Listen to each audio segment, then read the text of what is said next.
Assalamualaikum warahmatullahi wabarakatuh. Kembali lagi bersama saya Tasya Geviranti Chandra. Kali ini saya akan mempresentasikan tentang Ralph Dahrendorf, teori konflik menurut Ralph Dahrendorf. Saya harap kalian sekarang dalam kondisi yang sehat dan terus tetap bersemangat meskipun kalian tetap harus di rumah. Saat ini kondisi di daerah saya masih PSBB ya. Dan saya dengar juga beberapa wilayah lainnya juga menyusul kebijakan PSBB. Oke, kita mulai presentasi saya kali ini. Ralph Dahrendorf. Ada di dalam presentasi saya kali ini ada 4 unsur ya. Yang pertama itu biografinya, riwayat Ralph Dahrendorf dan karya-karyanya, latar belakangnya, lalu konsep dasar pemikirannya, dan analisis konflik. Ya, biografinya. Ralph Dahrendorf merupakan sosiolog Jerman, lahir pada 1 Mei 1929 di Hamburg, Jerman, meninggal 17 Juni 2009 pada usia 80 tahun di Cologne, Jerman. Dahrendorf mempelajari sosiologi di London. Tahun 1967, ia masuk bidang politik Jerman, menjadi anggota parlemen dan menteri, sebelum pergi ke Brussels tahun 1970 sebagai komisaris masyarakat Eropa. Tahun 1974 sampai 1984, ia menjadi direktur London School of Economics. Sejak 1987 menjabat sebagai St. Anthony College, Oxford. Selama kunjungan singkatnya ke Amerika, 1957 sampai 1958, ia menyadari kembali teori kelas dan konflik kelas ke dalam bahasa Inggris, yang sebelumnya ia tulis dalam bahasa Jerman. Dahrendorf adalah sarjana Eropa yang sangat memahami teori Marxian, tetapi bagian ujung teori konfliknya terlihat menyerupai cerminan fungsionalisme struktural ketimbang teori Marxian tentang konflik. Karya utama Dahrendorf adalah Class and Class Conflict in Industrial Society pada tahun 1959, adalah bagian paling berpengaruh dalam teori konflik. Tetapi pengaruh itu sebagian besar karena ia banyak menggunakan logika struktural fungsional yang memang sesuai dengan logika sosiologi aliran utama pada saat itu. Karya-karya Dahrendorf. Ini karya-karya Dahrendorf yang berbahasa Inggris. Sebelumnya beliau juga menuliskan karya-karya dalam bahasa Jerman dan berbagai bahasa lainnya. Hanya saya menyampaikannya dalam yang berbahasa Inggris saja. Ya, latar belakangnya. Dahrendorf merupakan seorang kritik fungsionalisme struktural. Dahrendorf membangun teorinya dengan sedikit penolakan dan sedikit penerimaan serta modifikasi teori sosial Karl Marx. Yang kita tahu sebelumnya, di sini Dahrendorf berbicara tentang masyarakat kapitalis. Namun kapitalis Dahrendorf bukan dalam konteks di era Karl Marx. Karl Marx sendiri membagi dua lapisan masyarakat menjadi bourgeois dan proletar, yang diartikan sebagai kapitalisme awal. Bourgeois itu adalah kelas yang memiliki modal, atau kelas yang, dan proletar itu kelas yang menyewakan tenaga. Tapi sekarang pada masa Ralph Dahrendorf sudah berkembang, atau kita sebut sebagai advanced kapitalis yang lebih lanjut dari kapitalis yang sebelumnya, dan banyak terjadi perubahan sistem produksi, modal produksi dan mens produksinya juga biasanya mengalami perubahan. Makanya dari itu Ralph Dahrendorf memodifikasinya.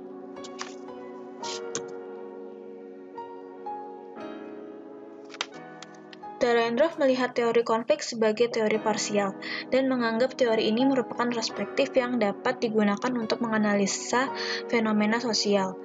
Dahrendorf berasumsi bahwa masyarakat berisi ganda, konflik dan konsensus. Menurutnya, sesungguhnya struktur itu merupakan relasi konflik. Konsep dasar berikutnya, Konflik bagi Dahrendorf hanya muncul di dalam sistem yang sikapnya spesifik, salah satunya dalam konteks masyarakat industrial. Jika kita lihat di sini, seorang individual atau kelompok tidak akan mengalami konflik jika mereka berada di dalam sistem ekonomi yang sangat berbeda. Oke. Konsep dasarnya. Selanjutnya, Dahrendorf meminjam konsep Max Weber tentang kekuasaan legal atau otoritas. Kekuasaan kemungkinan seseorang aktor dalam antarhubungan sosial akan berada pada suatu posisi untuk melaksanakan kehendaknya sendiri, meskipun terdapat perlawanan, tanpa menghiraukan landasan tempat meletakkan kemungkinan itu. Itu kekuasaan. Sedangkan wewenang adalah kemungkinan untuk memerintah yang mana dengan suatu kerelaan khusus tertentu dipatuhi oleh sekelompok orang tertentu. Perbedaan penting antara kekuasaan dan wewenang sebenarnya terletak pada kenyataan bahwa kekuasaan pada dasarnya berhubungan dengan kepribadian individual, sedangkan wewenang selalu berhubungan dengan posisi atau peran sosial seseorang. Selanjutnya, otoritas bersumber dari kesepakatan yang meregulasi anggota-anggota di dalamnya secara resmi. Artinya, regulasi itu tertulis resmi, diakui, dan mengikat segalanya.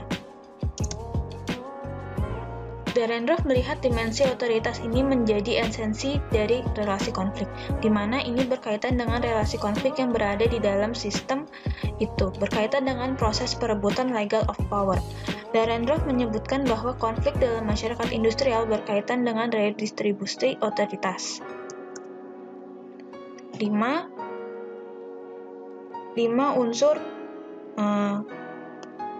unsur otoritas. Yang pertama, hubungan wewenang adalah selalu berbentuk hubungan antar supra dan subordinasi, hubungan atas bawah.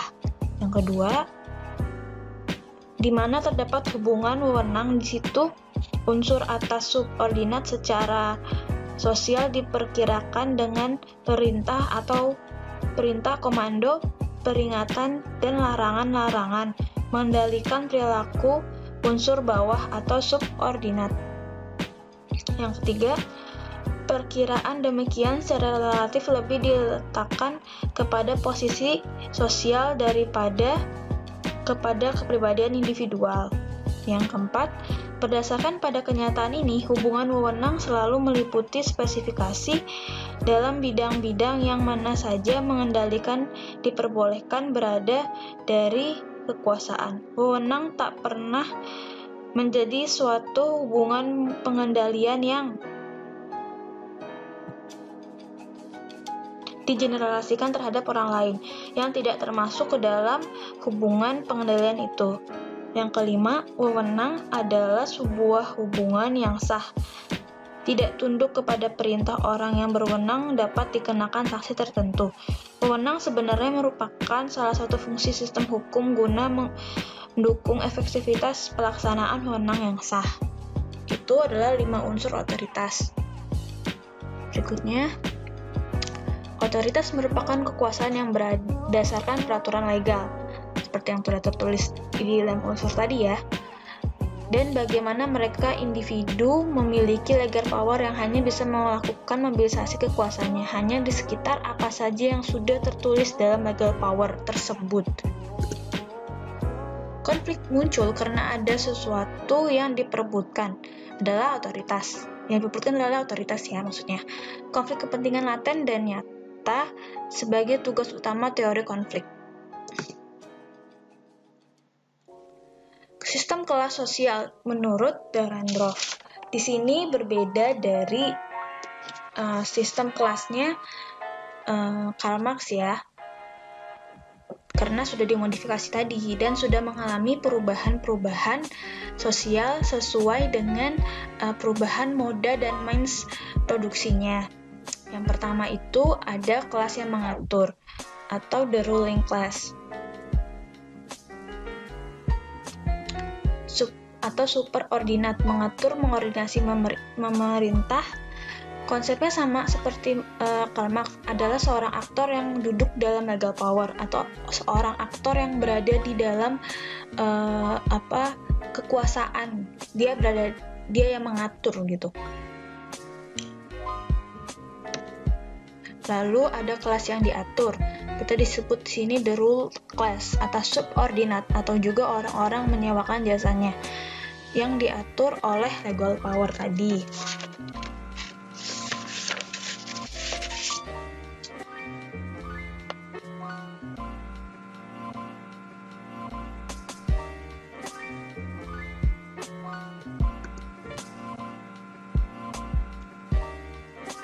Lalu tipe-tipe kelompok. Tipe-tipe kelompok menurut Ralph Dahrendorf adalah sebagai berikut. Yang pertama itu kelompok semu adalah sejumlah pemegang posisi dengan kepentingan yang sama tetapi belum menyadari keberadaannya. Kelompok ini juga termasuk dalam tipe kelompok kedua, yaitu kelompok kepentingan. Dan karena kepentingan inilah melahirkan kelompok ketiga, yakni kelompok konflik sosial. Sehingga dalam kelompok akan terdapat dua perkumpulan, yakni kelompok yang berkuasa dan kelompok yang di bawahnya, atau menurut Dahrendorf tadi ya, disebutkan tadi ya, yang ini kelas yang mengatur dan kelas yang diatur. Menurut Dahrendorf, mereka ini dipersatukan karena kepentingan. Oke, lanjut. Ringkasnya, Dahrendorf berargumen bahwa sekali kelompok konflik muncul, mereka terlibat di dalam tindakan-tindakan yang menyebabkan perubahan di dalam struktur sosial. Dan satu lagi yang belum saya masukkan dalam PowerPoint ini adalah kajian dari teori konfliknya Dahrendorf ini hanya mengkaji sektor industrial. Maksudnya di sini teori-teori yang digunakan dalam Dahrendorf ini hanya bisa digunakan untuk mengkaji atau menganalisis industrial saja, tidak dapat mengkaji atau menganalisis hal lainnya. Contohnya konflik identitas atau konflik-konflik yang tidak berhubungan dengan industrial. Karena yang sudah kita kutip sebelumnya bahwa Dahrendorf ini hanya dapat melihat konflik itu terjadi dalam struktur atau konflik ini terjadi dalam masyarakat industrial saja. Lalu bagaimana sih konflik itu bisa terjadi?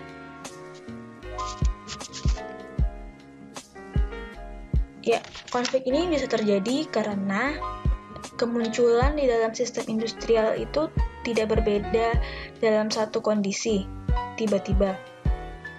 Bahwa proses konflik dalam legal power sangat berkaitan dengan bagaimana buruh-buruh yang ada di dalam sistem industri mengalami proses pembentukan perorganisasian. Organisasi ini maka kita sebut dengan asosiasi organisasi yang formal. Buruh mengalami tekanan, tidak dalam posisi yang dapat menentukan upah atau kesejahteraan mereka, dan membuat mereka tuh berkeinginan untuk mensejahterakan atau berkeinginan untuk menambah kesejahteraan hidup mereka. Maka dari itu konflik itu bisa terjadi. Di sini the rule class cenderung mengalami tekanan karena tidak dipenuhinya kesejahteraan mereka.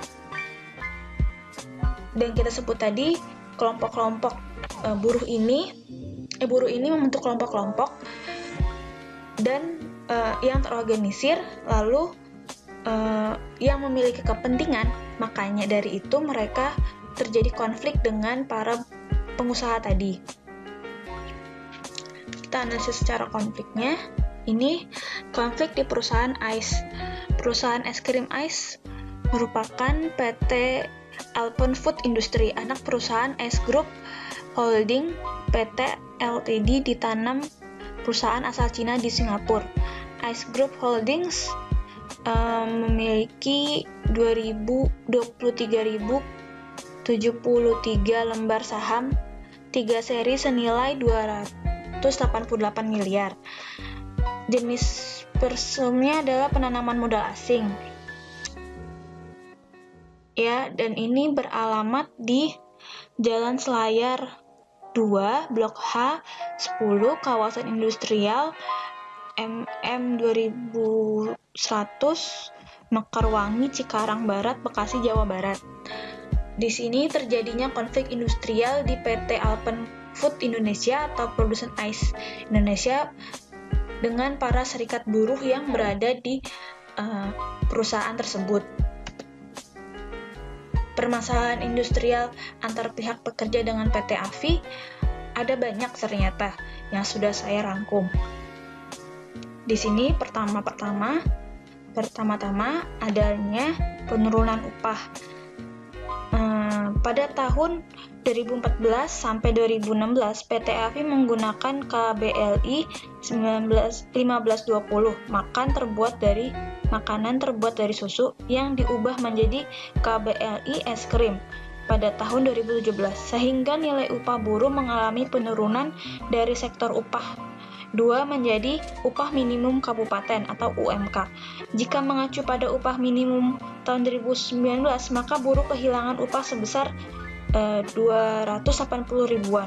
Oleh karena itu, sejak tahun 2018, buruh telah memperjuangkan agar perusahaan memberikan tambahan upah. Namun, setiap tahun perusahaan hanya menaikkan upah sebesar 5.000 saja. Pada tahun 2019, upah yang berlaku di PT AFI adalah UMK ditambah 10.000.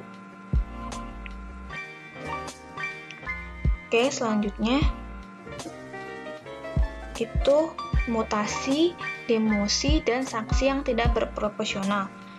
Sebagai Serikat Pekerja Independen (SGBBI) telah berupaya untuk menjalankan fungsi kontrolnya demi meningkatkan kondisi kerja buruh di pabrik es krim ais. Namun, sejak tahun 2018, buruh mengalami berbagai mutasi dan bahkan demosi. Pemindahan ini dilakukan secara sepihak dan seringkali ditempatkan di posisi yang lebih berat, yakni ke dalam bagian produksi. Ada juga yang didemosi setelah ikut mogok kerja sehingga upah dan tunjangannya diturunkan.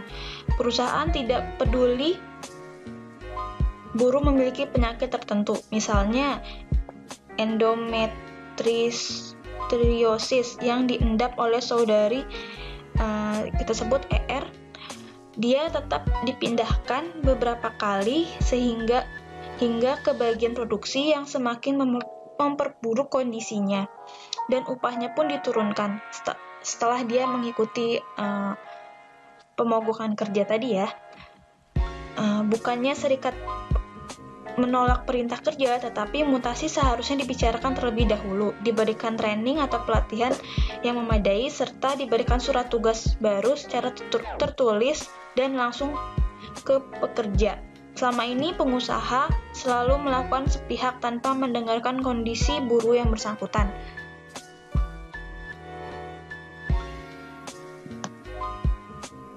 Permasalahan lainnya adalah surat peringatan yang terlalu mudah diberikan kepada pekerja tanpa pembinaan terlebih dahulu.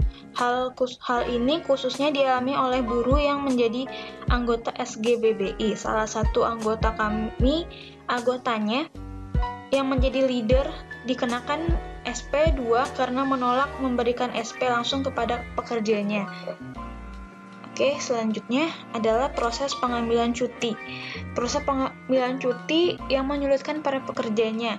Di sini untuk mengambil cuti sakit atau cuti perempuan biasa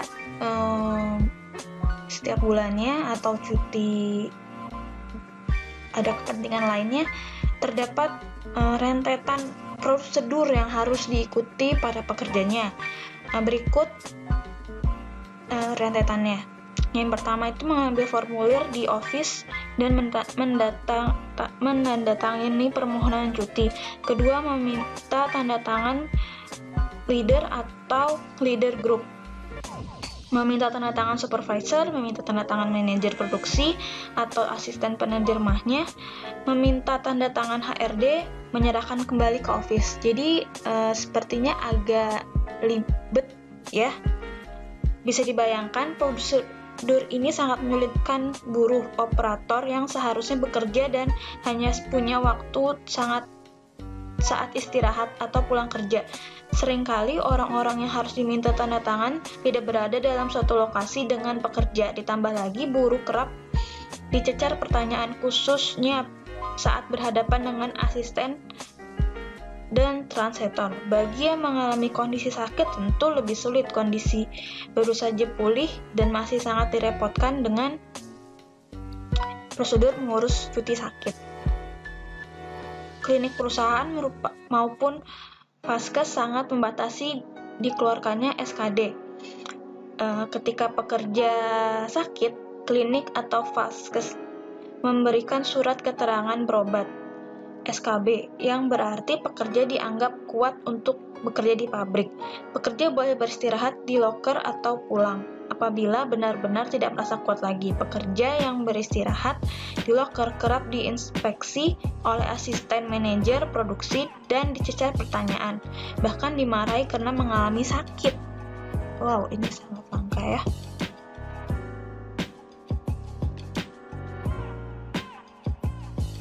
Oke, selanjutnya bonus yang dibayarkan dengan cek kosong. Ini sudah kasus yang ini, permasalahan yang ini sudah sangat heboh ya di banyak berita-berita bahwa ternyata cek yang diberikan oleh CEO-nya itu tidak terdaftar resinya, dan pihak perusahaan mengatakan bahwa pembayaran sudah tutup. Itu sangat mengecewakan ya tentunya. Lalu selanjutnya,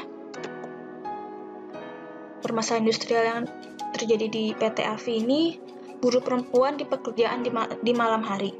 Di sini buruh perempuan hamil dipekerjakan pada malam hari. Sepanjang tahun 2019 terjadi 13 kasus keguguran dan kematian bayi sebelum dilahirkan. Kasus bertambah menjadi 1 kasus keguguran dan 1 kasus kematian bayi pada awal tahun 2020. Permasalahan kondisi kerja buruh perempuan hamil telah dilaporkan ke pengawas dan Komnas Perempuan, bahwa pengaduannya dilatar belakangi oleh kondisi pekerjaan buruh perempuan hamil masih dikenakan shift, di mana di PT ini terdapat 3 shift 1, shift 2, shift 3, dan juga target produksi serta kondisi lingkungan kerja yang kurang kondusif dan sehat untuk kesehatan buruh perempuan hamil. PT Alpen Food Industry menyediakan klinik di dalam perusahaan, tetapi klinik ini hanya berjalan pada shift 1 dan shift 2, sedangkan shift 3 tidak ada petugas dan tidak adanya pelayanan kesehatan, serta PT Alpen Food Industry tidak disediakan fasilitas mobil ambulan untuk para pekerjanya. Para pekerja buruh perempuan ini bermaksud untuk minta cuti haid karena merasakan sakit pun diharuskan diperiksa ke klinik terlebih dahulu oleh dokter perusahaan, dan hanya diberikan obat pereda nyeri, serta permohonan izin biasa tidak diberikan oleh pihak pengusaha.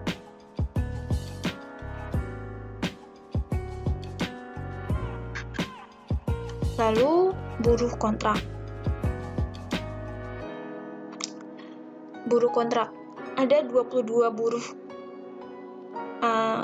dipekerjakan sebagai pekerja kontrak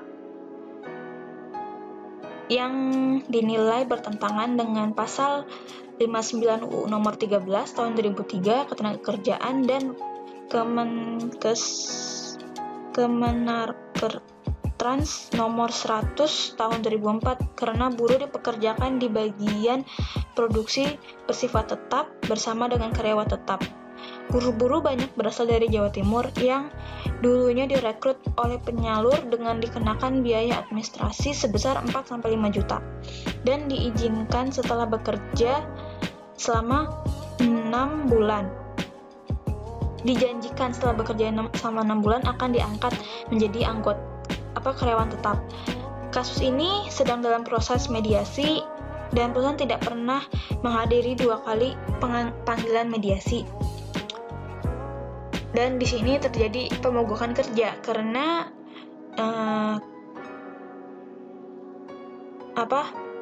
buruh tadi itu tidak dijanjikan hal yang sudah diputuskan sebelumnya.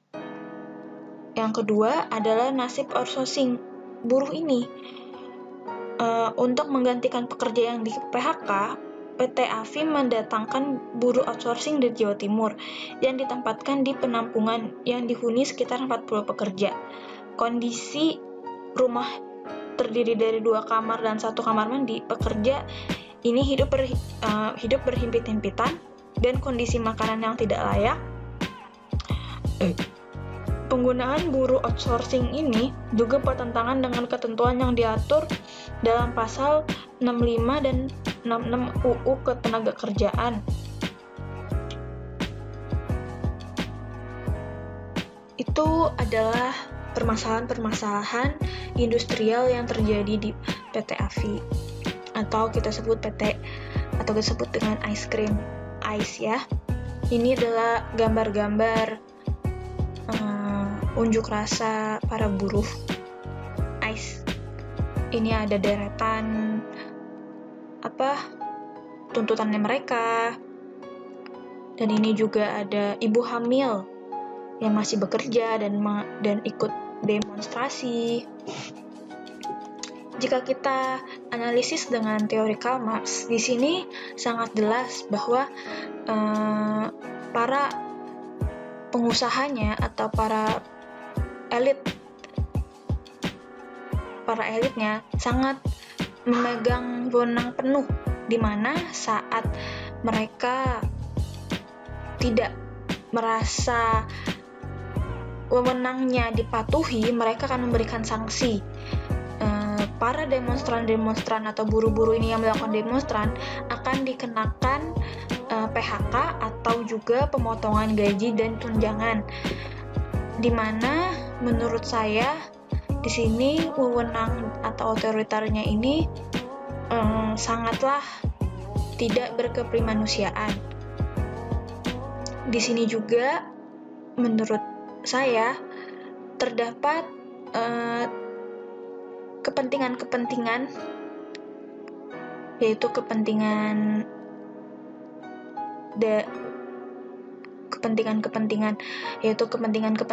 para buruh untuk meningkatkan kesejahteraannya, di mana mereka seberusaha mungkin untuk mendapatkan kesejahteraan mereka dan mempermudah mereka dalam bekerja. Ini para buruh yang mendemonstrasi. Ya, sekian dari presentasi dari saya. Terima kasih. Jika saya masih banyak salah dalam penyampaiannya atau katanya, mohon dimaafkan. Jika kalian ada pertanyaan, tolong tulis di kolom komen, atau masukan juga tulis di kolom komen. Terima kasih. Wassalamualaikum warahmatullahi wabarakatuh.